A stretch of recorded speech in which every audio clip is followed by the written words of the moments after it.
আমরা একটি বডি উদ্ধার করি আমডাঙ্গার থেকে এবং এইখানে দেখা যায় যে মাল্টিপল স্ট্যাব ইঞ্জুরি আছে এবং থ্রোটে স্লিট ইঞ্জুরি আছে এবং that was the primary cause of death. তো তারপরে বডিটিকে আমরা নিয়ে আসি, পোস্টমর্টেম করা হয় এবং যেটা অ্যাপ্রক্সিমেট টাইম অফ ডেথ হিসেবে যেটা পাওয়া যায় যে আগের দিন রাত্রে মানে 29 তারিখ রাত্রে হয়তো এই ঘটনাটা ঘটানো হয়েছিল। তো তারপর থেকে আমরা যে যুবক যে মারা গেছে তাকে আইডেন্টিফাই করা হয়। যুবকের নাম ছিল জহিরুল ইসলাম, বাড়ি ছিল আধাটা ওখানে সাধনপুরে বাড়ি ছিল ওনার, আমডাঙ্গা পিএসের আন্ডারে, অ্যাপ্রক্স 25 বছর বয়স এবং অবিবাহিত। তারপরে আমরা অ্যাজ সাচ সমস্ত কিছু তদন্ত করে দেখা হয় এবং শুরুতে আমরা যে কিছু লিড পাই সেগুলোকে আমরা কালচার করি, কালচার করে বিশেষ কিছু ফলপ্রসূ সেই সময় হয়নি। তবে আমাদের আমডাঙ্গা থানার পুলিশ এবং আমাদের জেলা পুলিশের যারা হেডকোয়ার্টারে আছেন তারা সবাই মিলে এবং সিনিয়র অফিসার যারা আছেন, এসডিপিও, অ্যাডিশনাল এসপি, সবাই মিলে এই ঘটনাটায় তদন্তে সুপারভাইজ করেন এবং তারপরে সরাসরি তারাও তদন্তের পার্ট হন। এরপরে যেটা হয়, দীর্ঘ 17 দিন ধরে আমরা বিভিন্ন লিড অনুসন্ধান করে আমরা সেগুলোকে একটা একটা করে কাল্টিভেট করেছি। শেষে আমরা একটি লিড পাই, যেই লিড অনুযায়ী আমরা রবিউল ইসলাম নামে একজনকে, তারও বাড়ি ওইখানেই পাশেই, তাকে আমরা সেখান থেকে অ্যাপ্রিহেন্ড করি। এই রবিউল ইসলামকে আমরা করেছিলাম 14 তারিখে, মানে ঘটনাটি ঘটার 15 দিন পরে 14ই ফেব্রুয়ারি আমরা রবিউল ইসলামকে অ্যাপ্রিহেন্ড করি এবং তাকে সাবসিকুয়েন্টলি আমরা পুলিশ কাস্টাডিতে নিয়ে আসি। পুলিশ কাস্টাডিতে আনার পর রবিউলকে যখন ইন্টারোগেশন করা হয়, এক্সটেন্সিভ ইন্টারোগেশনের পরে সে স্বীকার করে যে ওর ভাই অবিদুল এই ঘটনাটা জহিরুলের মার্ডার ও করেছে বলে রবিউলের কাছে এবং বাকি ওদের আত্মীয়র কাছে নাকি অবিদুল স্বীকার করেছে। তো আমাদের ঘটনাটা খুব একটা বিশ্বাসযোগ্য হয়নি, কেননা যেভাবে মার্ডার হয়েছিল সেটাতে একজনের কাজ বলে এটা মনে হয়নি। তো সাবসিকুয়েন্টলি আমরা পরবর্তী লিডগুলো অনুসন্ধান করে দেখলাম যে রবিউলেরও ওই ঘটনাস্থলের আশেপাশেই প্রেজেন্স ছিল। তো আমরা রবিউলকেও এই ঘটনায় অ্যারেস্ট করি এবং তারপরে ওর দেওয়া লিড অনুযায়ী আমরা অবিদুলের খোঁজে যাই এবং অবিদুলের আমরা খোঁজ পাই যে সে ঘটনার পর থেকে সে ওখান থেকে বেপাত্তা এবং সে মুম্বাইতে বান্দ্রা ইস্ট ওখানে গিয়ে সে কাজের বাহানা করে বান্দ্রা ইস্টে গিয়ে ওখানে বসবাস করছিল দীর্ঘ 15-16 দিন ধরে। তো সাবসিকুয়েন্টলি আমরা পরের দিনই টিম পাঠাই মুম্বাইয়ের বান্দ্রা ইস্টে, ওখানে নির্মলনগর পুলিশ স্টেশন, ওখানে ওনাদের অ্যাক্টিভ হেল্প নিয়ে আমরা অবিদুলকে অ্যারেস্ট করি এবং অ্যারেস্ট করার পরে সাবসিকুয়েন্টলি আমরা অবিদুলকে এখানে নিয়ে আসি ট্রানজিট রিমান্ড নিয়ে এবং সমস্ত ফর্মালিটিস পূরণ করার পর আমরা অবিদুলকে জেরা করায় অবিদুল স্বীকার করে যে এই ঘটনাটাও ঘটিয়েছে। ডিটেলসের জন্য আমরা অবিদুলকে পুলিশ কাস্টাডি নিই এবং সাবসিকুয়েন্টলি পুলিশ কাস্টাডিতে আমরা ঘটনাটা জানতে পারি যে ঘটনাটা এখনও পর্যন্ত যেটা জানা গেছে, রিভিল করা হয়েছে, সেটা হলো গিয়ে এই জহিরুল এর মানে চড়া সুদে এ টাকা ধার দিত এলাকার লোকেদেরকে এবং যে অবিদুল ছিল এর তখন কিছু টাকার দরকার ছিল, এই জহিরুলের কাছ থেকে টাকা নিয়েছিল। এক্স্যাক্ট অ্যামাউন্টটা কিন্তু এখনও পর্যন্ত তদন্ত সাপেক্ষ। এবার সেই টাকাটা ও সময় ফেরত দিতে পারেনি, যাই জন্য জহিরুল রোজ ওকে তাগাদা করতো এবং শেষের দিকে ওকে কিছু হুমকিও দিয়েছিল যে ওর ঘর বাড়ি সব নিয়ে নেবে এই সমস্ত। তো এই ঘটনার পরের থেকেই অবিদুল ওকে সরিয়ে দেওয়ার প্ল্যান করে। তারপরে অবশেষে 29 তারিখে সাবসিকুয়েন্টলি এই মার্ডারটা ও যেটা হয় সেটাকে ও মার্ডারটা কমিট করে। অবিদুলকে ধরা হয়েছিল আমাদের 18 তারিখ, 4 দিন পরে। রবিউলকে ধরা 4 দিন পরে ও স্বীকার করেছে যে ও একটি নাইফ দিয়েই মার্ডারটা করেছে এবং নাইফ দিয়েও প্রথমে মাল্টিপল স্ট্যাব করে তারপরে ডেথ এনশিওর করার জন্য ও গলা কেটে, যেটা জহিরুলেরই যে সিএসপি তার পেছনে ওকে ওর বডিটা ফেলে রেখে দিয়ে ওরা চলে যায়।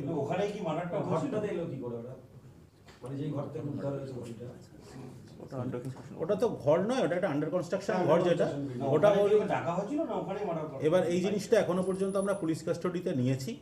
এক্স্যাক্ট জিনিসটা কিভাবে মার্ডার করেছিল বা ওটাই প্রাইমারি পিও নাকি সেকেন্ডারি সিন অফ ক্রাইম এটা আমরা এখনও পর্যন্ত দেখছি তদন্ত করে। আশা করছি এটা নিয়ে আমরা খুব তাড়াতাড়ি পুরো জিনিসটা। রবিউল বেসিক্যালি যেটা বোঝা যাচ্ছে যে আমরা এখনো পর্যন্ত যেটা করেছি যে ওর লোকেশনটা আশেপাশে পেয়েছি, তার মানে তো এটা নয় যে ও ঘটনাস্থলে ছিল না। আমাদের সন্দেহ যে রবিউলের অ্যাক্টিভ মদতেই যে অবিদুল এই ক্রাইমটা করেছে। এই দুজনেই ছিল, যদিও অবিদুল শুরুতে দাবি করেছে যে ও একা কাজটা করেছে, কিন্তু আমাদের যা তদন্ত সেই অনুযায়ী রবিউল এবং অবিদুল এরা দুজনে মিলেই এই মার্ডারটা করেছে। এই যে খুন করেছে এ কি করতো, কত টাকা নিয়েছিল? এই এক্স্যাক্ট টাকাটা কিন্তু অবিদুল এখনো পর্যন্ত আমাদেরকে বলেনি। কত অ্যামাউন্ট হলে এটা মানুষকে খুন করে দেওয়ার মতো ভাববে? দেখুন, এটা তো যে আসামি সেই বলতে পারবে যে কত অ্যামাউন্ট, কেননা আমরা যেটা দেখেছি নাকি এই টাকা শোধের জন্য ওর উপর প্রেসার আসছিল, সেই টাকা শোধের জন্য ওর উপর প্রেশার আসছিল। সেই কারণে যে অবিদুলের বাড়িতে গেছিল টাকা আনতে, সেই সময় কি ও বাইক নিয়ে এসেছিল? ওর বাইকটা কিনে নিয়ে এসেছিল? ও তো বাইক তো নিয়েই ঘুরতো এলাকায়। না, অবিদুলের কোনো গাড়ি নিয়ে এসেছিল? অবিদুলের কোনো গাড়ি নিয়ে আসেনি, জহিরুলের নিজস্ব বাইক ছিল। এবার এই বাইকটি ওরা মার্ডার করার পরে এই বাইক ওরা দেগঙ্গায় ডাম্প করে দেয়, সেটা বাইকটা আমরা উদ্ধার করেছি এবং সাবসিকুয়েন্টলি মার্ডার ওয়েপন, এবং অবিদুল স্বীকার করেছে যে মার্ডার ওয়েপনটা ও ফেলে রেখে এসছে অন্য জায়গায়। তো সেই জিনিসটা আমরা সাবসিকুয়েন্টলি উদ্ধার করব, সেটার জন্য আমরা ওকে এখনো পর্যন্ত জেরা করছি বা তদন্ত করছি। এই দুজনেই পুলিশ কাস্টাডিতে আছে। চড়া সুদ বলতে স্যার কতটা সুদ, কতটা হলে চড়া হবে? দেখুন, এখানে এই সমস্ত ঘটনায় যেটা হয়, যেটা আমরা পেয়েছি যে জহিরুল সম্ভবত দৈনিক সুদে টাকা খাটাতো, এবং মানে শর্ট টার্মের জন্য দিত এবং দৈনিক একটা পার্সেন্টেজ হারে দিত, যেটা যদি দৈনিক যদি কেউ যদি 1% হারেও সুদ দেয়, সেই সুদের পরিমাণটা সে যাকে দিত তার সঙ্গে একটা এগ্রিমেন্টে ঠিক হতো, এটা কোনো ফিক্সড রেট ছিল না। এবারে যদি আপনি দৈনিক 1%ও করেন তাহলে এটা মাসে 30% সুদ হচ্ছে। That is subsequently, that is subsequently. আমি বলতে চাইছি যে জেনাটা কি এতটা হয়ে গেছিল, জমি বাড়ি আপনি বললেন নিয়ে নেবে বলেছে? হ্যাঁ, ওরা মানে অবিদুলের কথায় সেটাই যারা বলেছে যে জমি বাড়ি। ইনসিডেন্টটা হয়েছিল 29 তারিখ রাত্রিবেলায়। ধার নেওয়ার সঙ্গে খুন হওয়ার ডিফারেন্স কত দিনের? মোটামুটি টাকা দিয়ে 6 মান্থ, টাকা আগেও নেই পরেও নেই।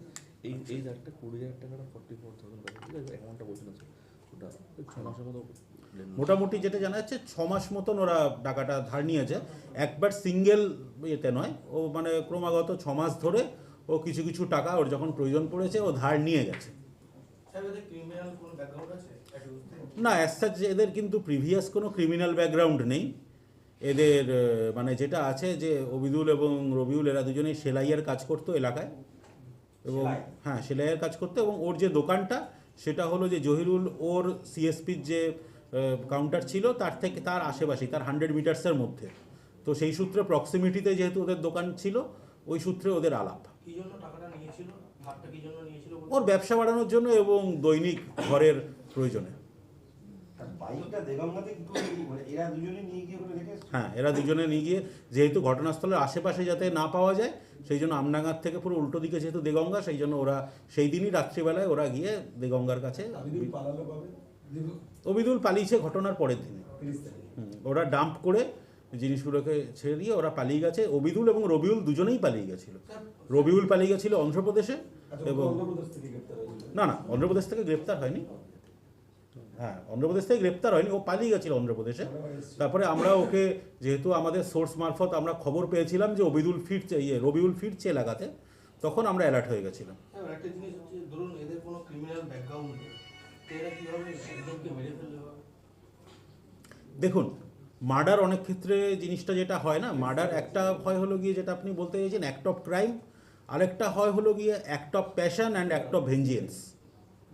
এই তিনটে কারণে কিন্তু মানুষ মার্ডার করতে পারে, এবং বেসিক্যালি দেখা যায় যখন অ্যাক্ট অফ ক্রাইম হয় তখন জিনিসটা কিন্তু অনেক সুপরিকল্পিত হয়, কিন্তু যে ক্ষেত্রে অ্যাক্ট অফ প্যাশন বা অ্যাক্ট অফ ভেঞ্জিয়েন্সের কারণে মার্ডার হয় সেগুলো কিন্তু এই ধরনের মার্ডারই হয়ে থাকে। এবং বেশিরভাগ ক্ষেত্রে আপনারা দেখে থাকবেন, আপনারা অনেক দিন ধরে সাংবাদিকতা করছেন, আপনাদের অভিজ্ঞতা আছে, এবং আমরাও অনেক দিন ধরে যেটা পুলিশিংয়ের অভিজ্ঞতায় দেখেছি যে ম্যাক্সিমাম ক্ষেত্রেই কিন্তু দেখা যায় যে মোর দ্যান 60% মার্ডার্স আর অ্যাক্ট অফ ভেঞ্জিয়েন্স আর অ্যাক্ট অফ প্যাশন,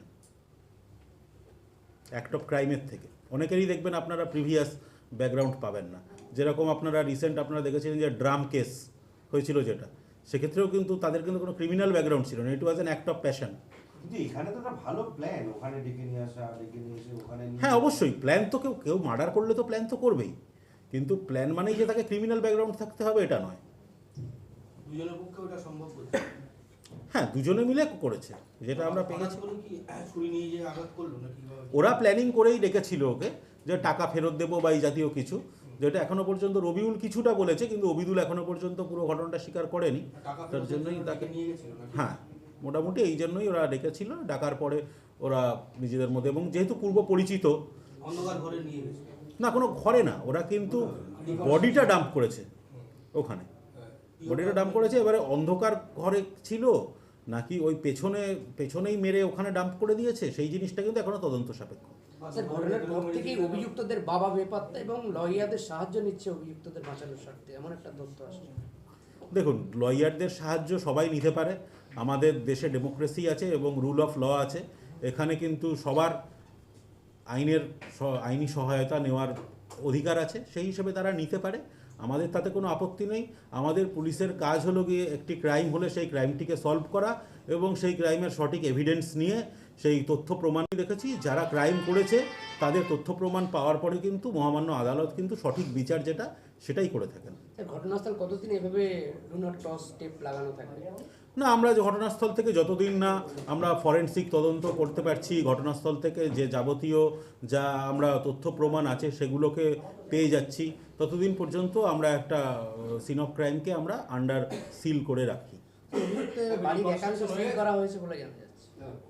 সরি, অভিযুক্তদের বাড়ির একাংশ সিল করা হয়েছে বলে? আমরা যতটুকুনি আমরা পেয়েছি যে মানে তদন্তের জন্য দরকার, আমরা সেইটুকুনি আমরা তো অবশ্যই করব। বাকি ইনভেস্টিগেশন